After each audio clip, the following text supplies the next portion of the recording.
I can't. I lost your voice. Uh, Oh, I can hear you. I can hear you. can you hear me? Yes. Okay, perfect. Sorry, you were saying something. No, what's up? Oh, how are you doing? I'm good. Fucking, I like just chilled out all day. I'm gonna go to a mic later. Okay, that's great. Where? Old man hustle.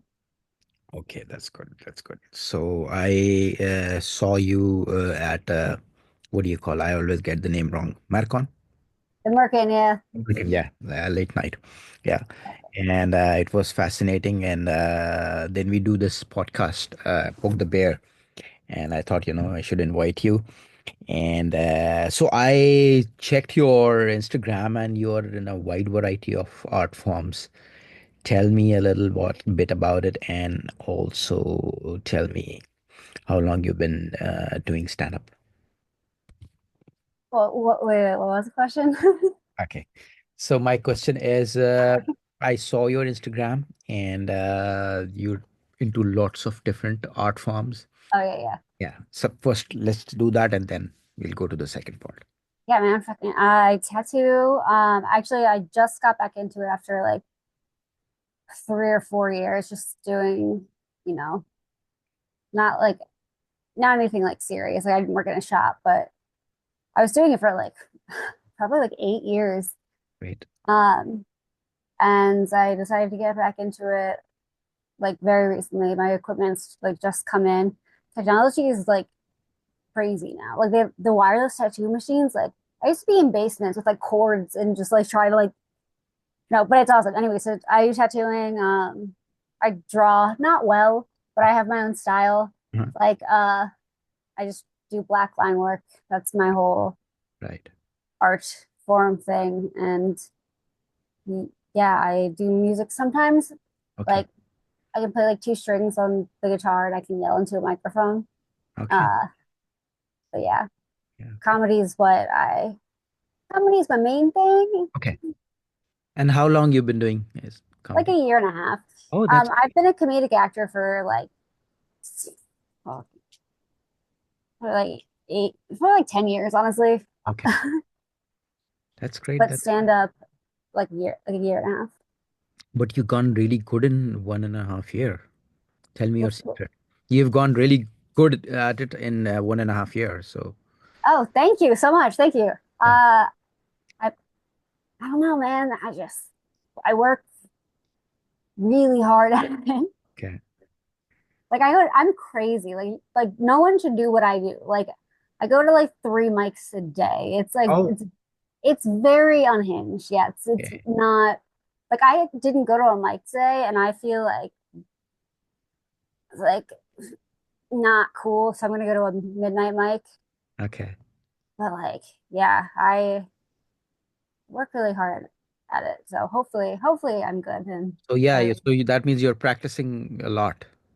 Yeah. yeah, I mean that's how you get better. You have Yes. to Yeah. get up on stage. Yep. Yep. Yep. Like that's the thing with stand up. It's stage time, like I host mics. I hate hosting, but like you have to host Okay. because you get stage time. Right. Like that's just how it works, you know? Right. Right. Right. I mean, uh, definitely doing stage time is great, but it is also addictive as well.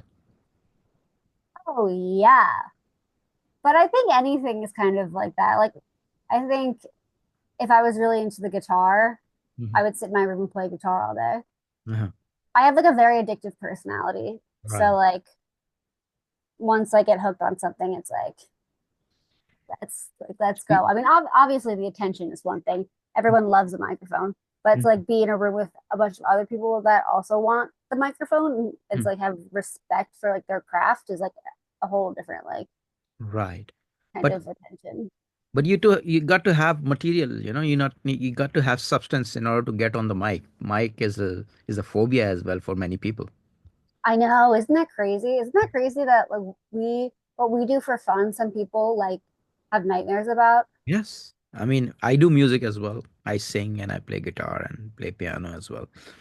released like 4 albums, but uh, and I when people get to know that I'm doing comedy now, they say the same thing. There's the most brave thing. There's the most fearless thing, and People say that to me a lot too. I'm like, I'm not brave. I'm an idiot. Like you have gotten, but you if you want to call me brave, sure. But I'm a glorified clown. But thank you so much. but I think your some of your bits are really wicked, and really brave as well. And Therefore, yes, I definitely don't shy away from anything, which it works sometimes, sometimes it doesn't. and you're into modeling as well. Yeah, I do that that was something I didn't really pursue, more so like fell into. I was just like asked to do it a bunch and I did it and I Yeah, got and that's kind of it's fun. It's totally fun. yeah. But yeah, that's not like a passion. It's a lot of fun. Would love to do it more, but like it's not something I'm like actively Okay. And photography? like taking photos. Yeah. Yeah, I mean, I get you know what? Maybe when I was younger, I would have said yeah, but like I really only like taking photos of me, Okay. That's fair enough. Why if not? I'm being honest, because I'm what is this? Oh, and my dog, and Yeah. my dog. Uh-huh. He's sleeping over there. He's Yeah.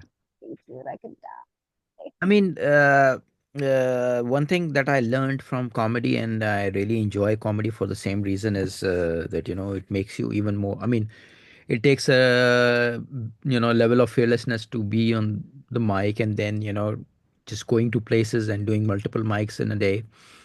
Because, you cannot just go on the stage and just, forget your set or come up with, bombing bits. It doesn't work Oh, like I bomb all the time. so. Like, That's also part of practice.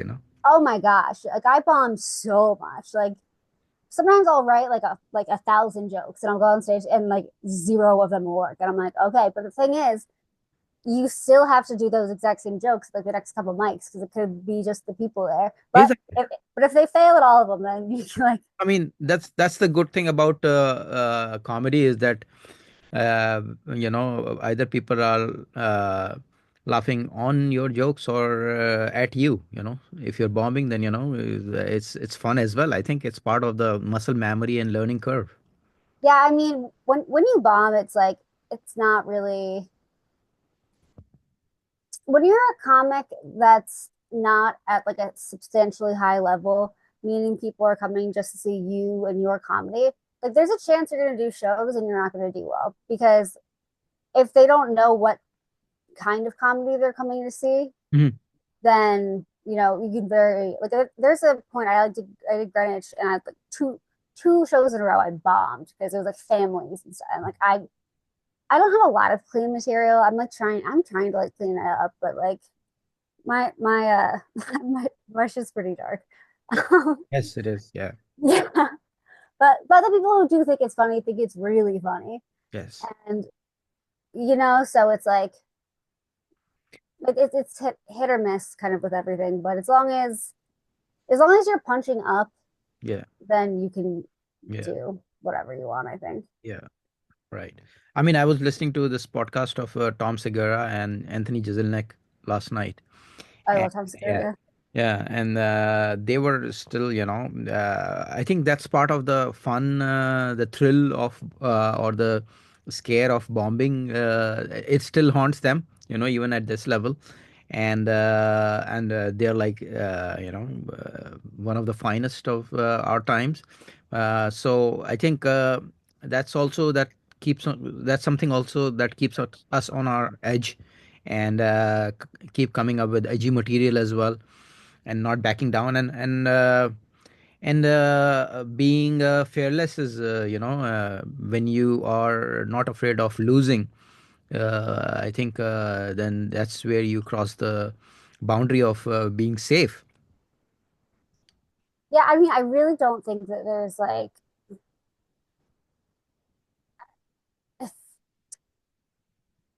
like fearlessness is like it's just you never know what's gonna be funny because you live in your head and stuff that you may think is funny like I'm sure you've done this, just you riffed something, and it was just like something you just like said wasn't even meant to be a joke, and you got a huge laugh, and you're like, oh shit, that was funny, and then now that's a joke. Right. Like that's stuff you can't like sit down and write. Right. Yeah. You know what? Yeah, you know what I mean. So it's like if like my material is bombing, like that's fine, but I'm on stage and I'm like talking, and it's just like you. That's why it's so annoying. You can't practice stand up. You Yeah. have to go to mics. Yes. Like you have to get the outsider's perspective. Like it's and I am a hermit girl. Like I am a lone. Like I like to be by myself like all the time. So like stand up is like I like literally only know comics. It's so terrible. Yeah. I mean, this is exactly what Anthony Jeselnik was saying that in during pandemic he got a dog and he wrote this amazing jokes and they never worked. And so it's not just even the greats face this problem. And not only that, the way I look at it is that like you said, it depends on the audience. The Oh, same. a hundred, a Yeah. hundred percent. Yeah. Yeah. And also I hear greats like Amy Schumer saying the same jokes on even different tours, not let alone different specials. So because joke is never completed, it keeps on polishing, and then you just interject them, whenever you feel there is an appropriate moment or if there is a gap coming up. Because one thing that's really, I mean, I think I'm trying to brush it up, is that when you bomb, when something a bit bombs, I try to hop on to the next thing as if there was no gap and nothing happened. So Eddie Murphy was once asked, what do you call bombing? So he said that if someone is heckling from the crowd, then I consider that as bombing. For me, if people are not laughing and they're just thinking, they're just reflecting and letting the jokes sink in. So definitely, bombing has a lot to do not only with different audiences, but also the more you tell a joke, the more confident you become, and then you also become versatile in throwing it in at various timings. Yeah. I also think, at least for me, like sometimes I just get sick of a joke and I'll say it, and I won't say it like with the usual enthusiasm and or whatever. Like it or and so it like won't work. And like this will be a joke that works every single Yes. time. Yes. And if I'm just like not into like you know what I mean? So it's like you also have to keep doing stuff that keeps you excited. Yes. And that's kind of like where the fearlessness kind Yes. of comes back in Yeah. because like for example, a couple of the jokes I have right now are pretty intense. Yeah. And they've been either hitting really, really hard or missing really, really hard. Okay. But I would rather do those jokes rather than the ones that I know are gonna hit, just because like I'm not gonna tell them with the same kind of like excitement of like, are they gonna like this? Right. Like what is this crowd like? And I mean, to be fair, like if you tell like a dark joke and no one laughs, like you got to get the hint and like either well, I mean, there are two things you can do. You can either double down Yeah. Exactly. or you can lighten it up and please the crowd. I usually like tell them that it's okay to laugh. Hmm. You know what I mean? Because like Yeah. you have Yeah. to connect with like if you're bombing, it's there's no shame in being like, wow, that usually like you know what I mean? Because the comedy is like about you and the audience, if your relationship with the audience. Right. Right. So it's like I was like at the festival, my festival show, I was like, you're allowed to laugh at this joke. Like like it's cool, like because there are people in the front that were like covering their mouths trying not to laugh. And, like, and I was like, dang girl, like you could have laughed, Yes. but like people around her weren't. Right. So it's like the joke's still funny, but the room. Right. That's why some of the jokes they post on social media, like they they won't have, you can't hear like loudly in the background like heavy laughter, but it's the best I perform the joke. So Right. like I'll post it. Right. Um, but I post it because usually when the audience is good, it gets bigger laughs. Right. I think one of the most important aspect of today's uh, stand-up is that the art form itself is now evolving in different ways. Oh my god, yeah. Yeah. First of all, they got Trump elected through comedians. And yeah, and then also with TikTok and Instagram and Netflix especially played an integral role in this, peaking or priming of stand-up comedy. So now the definition of dark comedy, like you just said, for example, classic example for me, one of the dark comedians is Anthony Jeselnik, and Yeah, yeah. yeah, and then the way the San Francisco crowd was not, laughing. So that for me now it is becoming a compliment. Trying people trying not to laugh. For example, I was in Dubai and watching Russell Peters, and he was, Oh, I yeah, haven't watched this special in a long time. Yeah. yeah. So he was doing all the stuff that the Dubai government say, not to do it. You are not allowed to say these things, and he was full of vulgarity and profanity and totally Islamic, fully conservative place.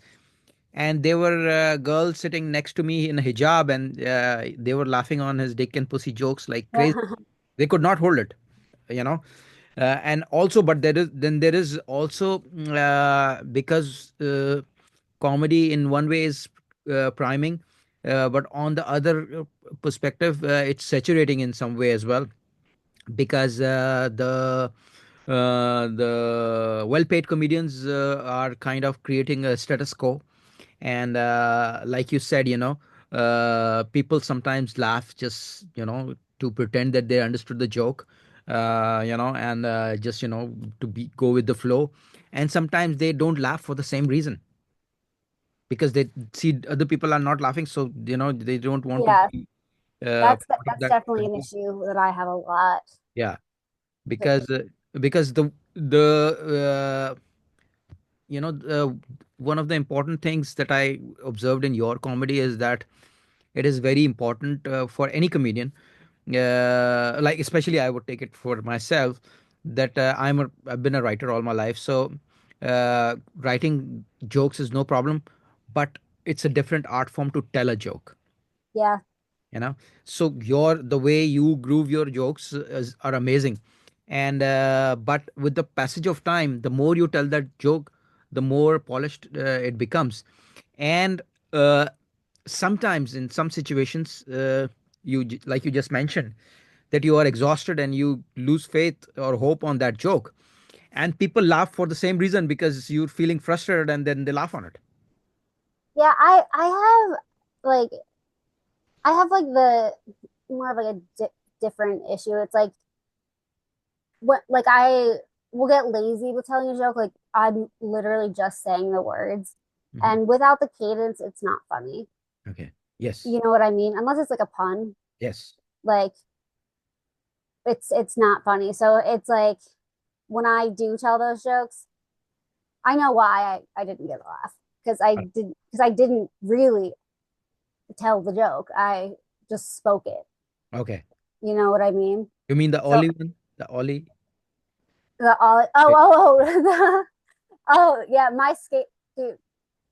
I'm like known for my skater man joke, Okay. and I have not been telling it because I have just lost the enthusiasm of it. Like, and it used to be a lot longer, and I cut it like really short. It used to be like into skater boys men. Like if I hear a rolling backpack, I'm like, but then I just crunched it down to like, if you can't ollie, you can't come on me. Like, and it's like unless I say it in that cadence, it's Yeah. not as funny. I have to like really kind of that's one of those like the punchline. I have to really really be into it, Yeah. or it does not get a big laugh. Yes. However, at the same time, I also felt in your, like like we were just now discussing, that when you say really dark and deep thing in a very casual way, Yeah, it hits really hard yeah. because they are not anticipating that you would say it so casually. And sometimes comedians are intentionally bringing a build up, you know, towards the punchline, and with some expectation. So it really is about manipulating the energy of the crowd.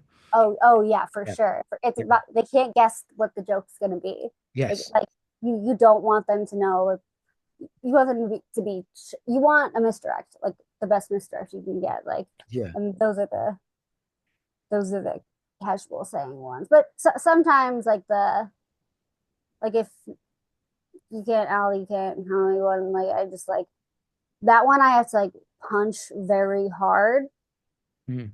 just because it's so short. Yeah. And if you don't understand every word that I'm saying, Yeah. it's not funny. Right. Like I'll like mumble sometimes and you can, Yes. Yes.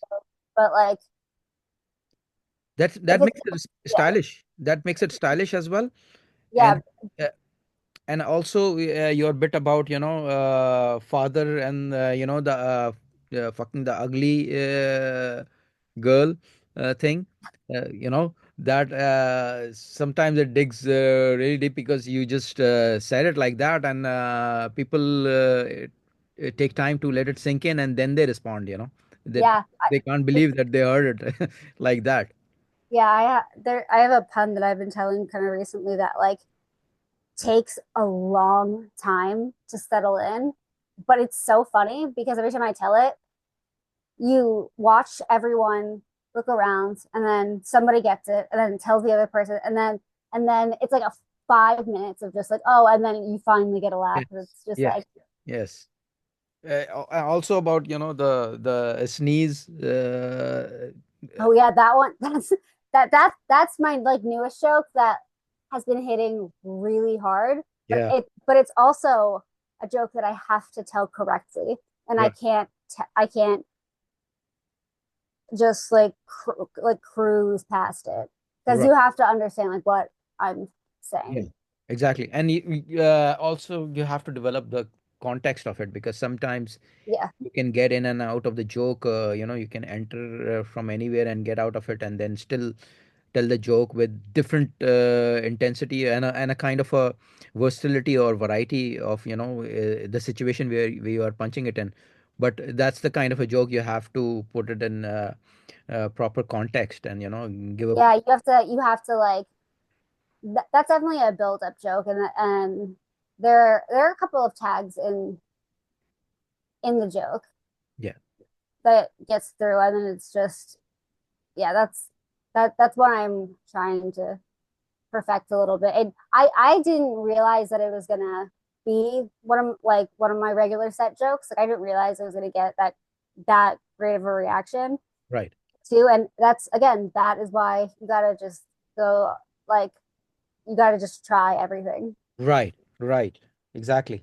And sometimes even just this spontaneity also connects with people, because they feel that they have become a part of the joke, and maybe they are late at grasping it, and then they just follow up laugh on it, I think sometimes.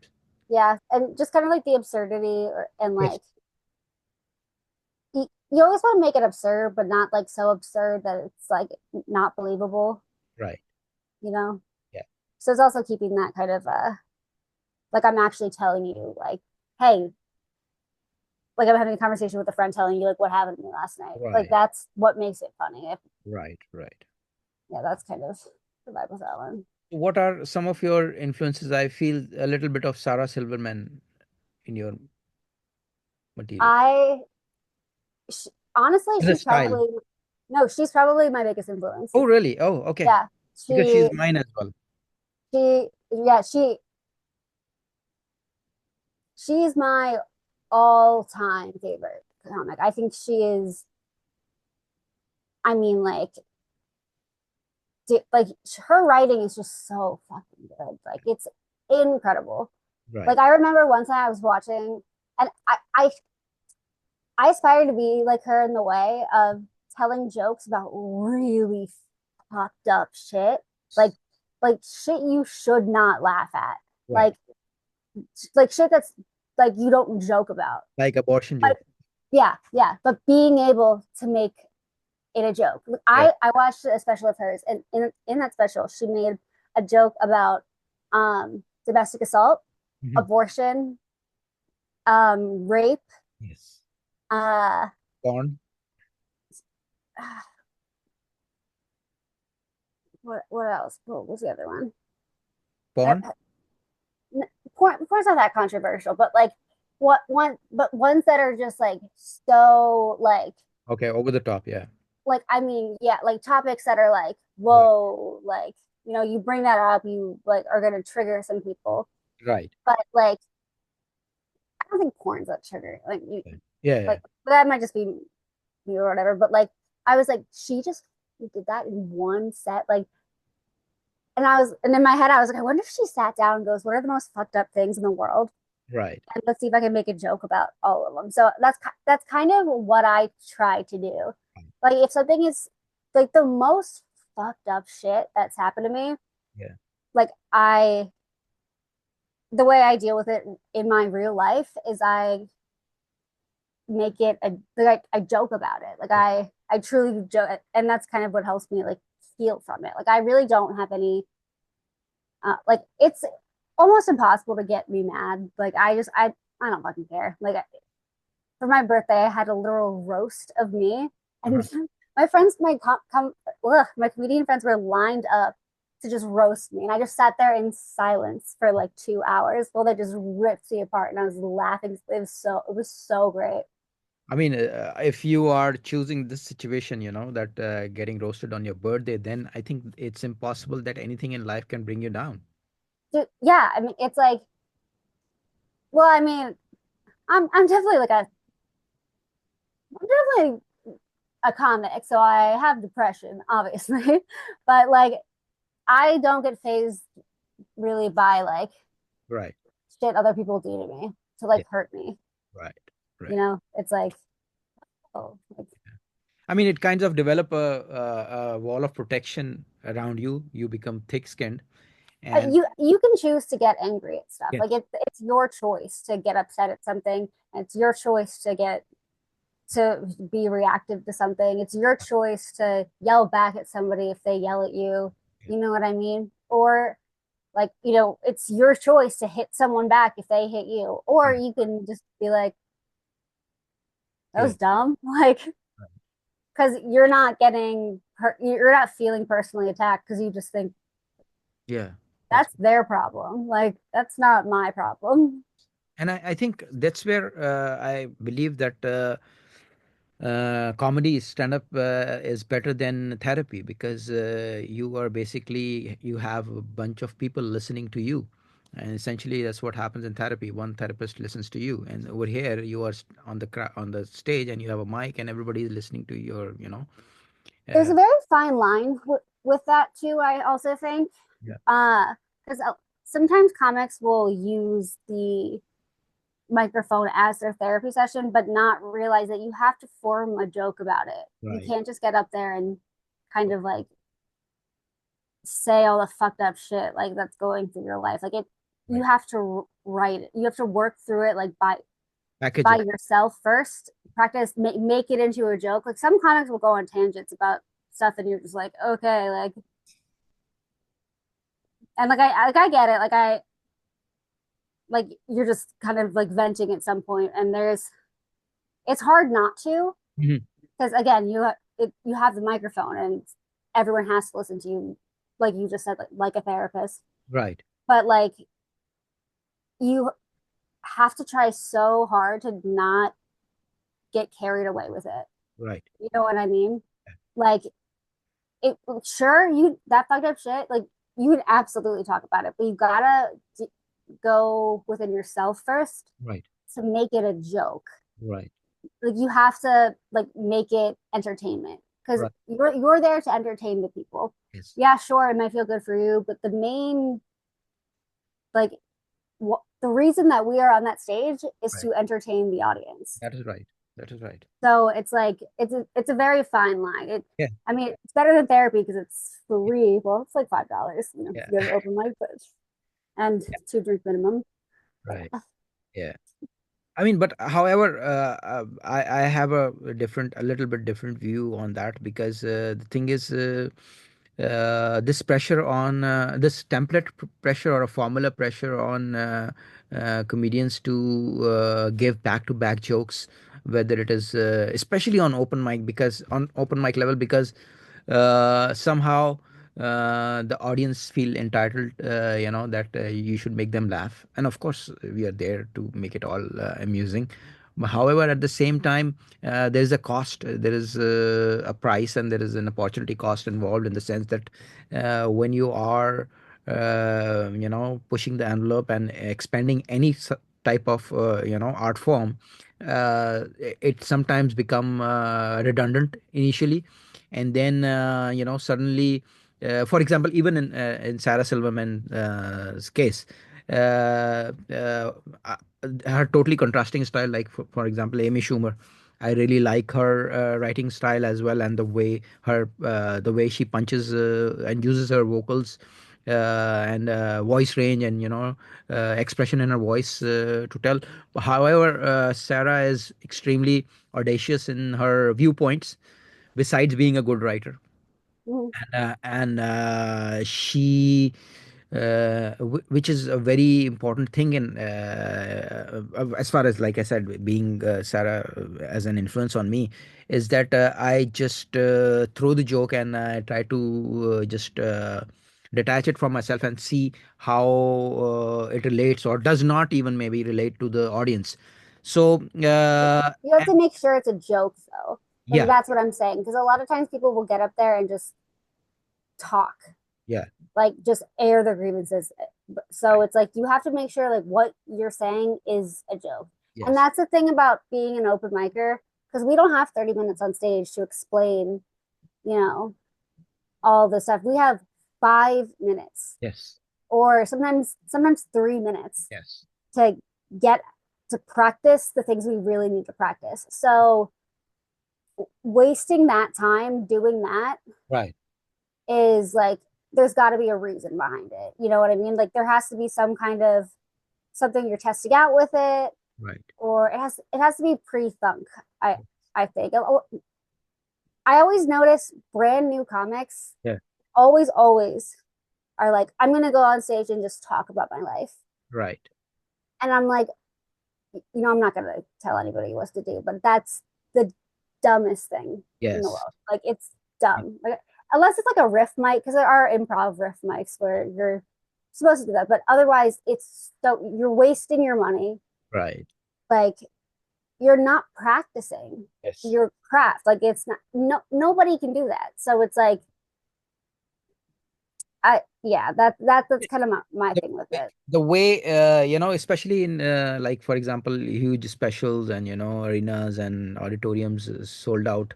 When you are there, you are already in the mindset of that you spent this money, and there'll be no refund on that, and you are definitely in that mode, and in those spirits to laugh, and then you do laugh, and of course those are like polished comedians. However, at the same time, for example, I quote myself that I used to do. I was also very inspired by. I am by Louis Black, and his stuff is usually very scholarly.